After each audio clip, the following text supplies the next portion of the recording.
dites-moi, de mémoire, combien d'espèces de plantes à fleurs différentes seriez-vous capable de citer? 20? 50 peut-être? Pour les fleuristes d'entre vous, peut-être une centaine? Eh bien sachez qu'il existe ici en Nouvelle-Calédonie une plante qui lors de ses réunions de famille se devrait de connaître le prénom de chacune.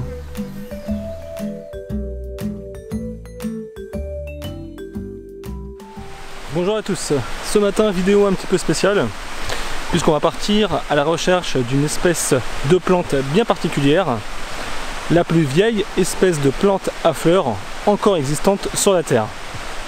Alors nous sommes ici au niveau du sentier du plateau de Doni, près du village de Saramea, à quelques kilomètres de la ville de Lafoa, en plein cœur de la chaîne centrale de Nouvelle-Calédonie.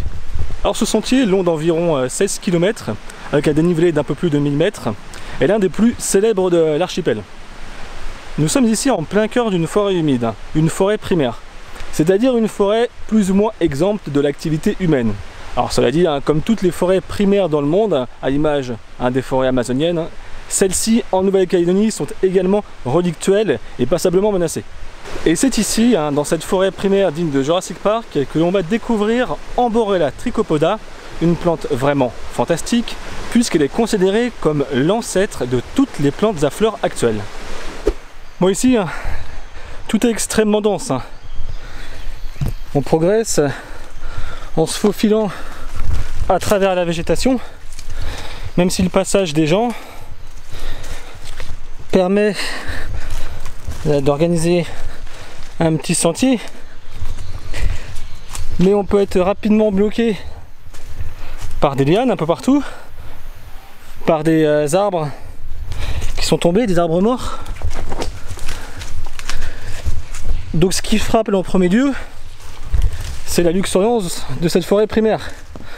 On entend que l'eau qui s'écoule, les oiseaux, on est accompagné par la multitude de lézards qui se baladent au sol. Donc c'est ça la première impression qui se dégage de ce début de rando.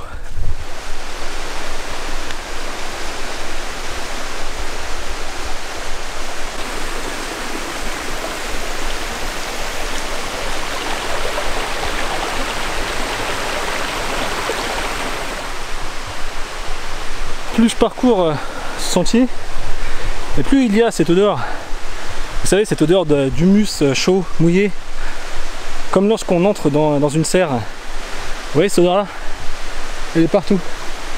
Et puis il y a aussi un parfum qui embaume tout autour de moi dans la forêt. Je sais pas quelle est cette fleur, mais ça sent hyper bon.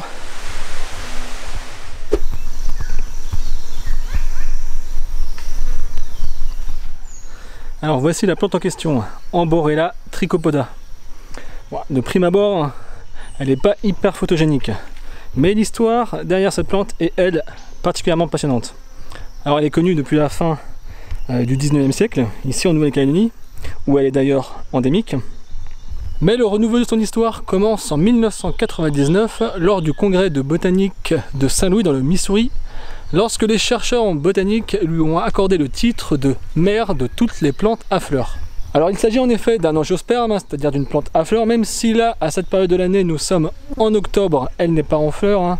Elle va fleurir lors de l'automne austral, donc au mois de mars prochain. Le reste de l'année, elle fructifie des petits fruits rouges. Et c'est de cette plante, dont la lignée est apparue il y a 135 millions d'années, qu'a suivi toute la radiation par la suite des plantes à fleurs actuelles. Alors cette plante est un vestige du supercontinent dit du Gondwana. Le Gondwana était une terre qui autrefois rassemblait notamment certaines des terres émergées actuelles comme l'Antarctique, la Nouvelle-Zélande, l'Australie ou la Nouvelle-Calédonie. Et c'est à la suite des bouleversements géologiques et tectoniques il y a 60 millions d'années que la Calédonie s'est définitivement détachée du Gondwana. Et c'est de ce particularisme géologique qu'est né le particularisme biologique de l'archipel. Alors une remarque importante, si cette plante, Amborella trichopoda, est la plus ancienne plante à fleurs connue, et la mère de toutes les plantes à fleurs actuelles, cela ne veut pas dire pour autant qu'il s'agit de la première plante à fleurs. Cela signifie simplement que cette plante est l'ancêtre en lignée ininterrompue de toutes les plantes actuelles. Mais cette fleur a elle-même eu des ancêtres. Et rien ne dit que ce ne sont pas ses ancêtres qui lui ont légué ce particularisme qu'est la fleur. Alors d'un point de vue botanique et histologique, la fleur est l'organe de reproduction de l'angiosperme. Elle est constituée typiquement d'une partie mâle, l'étamine, qui produit le pollen, et d'une partie femelle, le pistil, qui produit les ovules.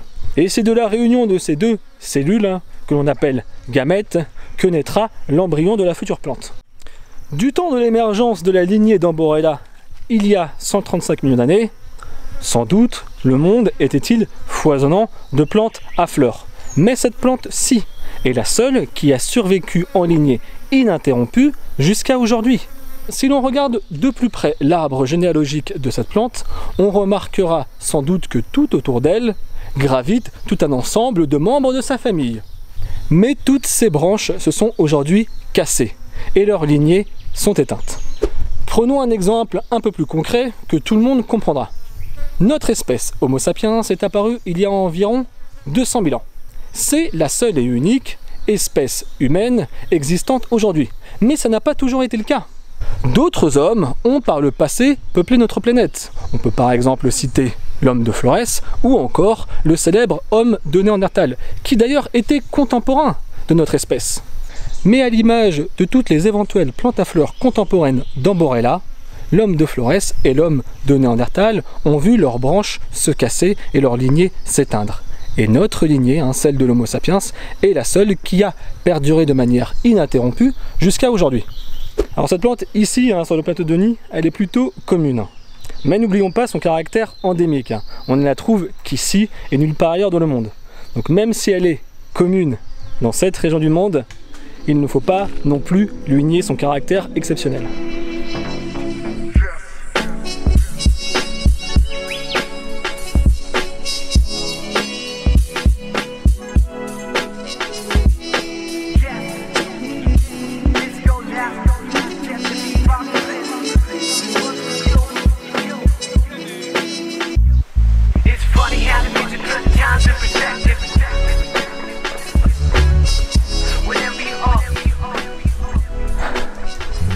Ça fait environ 2-3 heures que j'escalade cette montagne et que j'arpente cette forêt.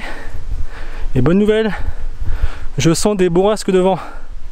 Donc ça c'est bon signe. Ça veut dire qu'on est proche du sommet. La forêt s'achève. Visiblement ça s'ouvre sur un paysage de lande. On va voir ça.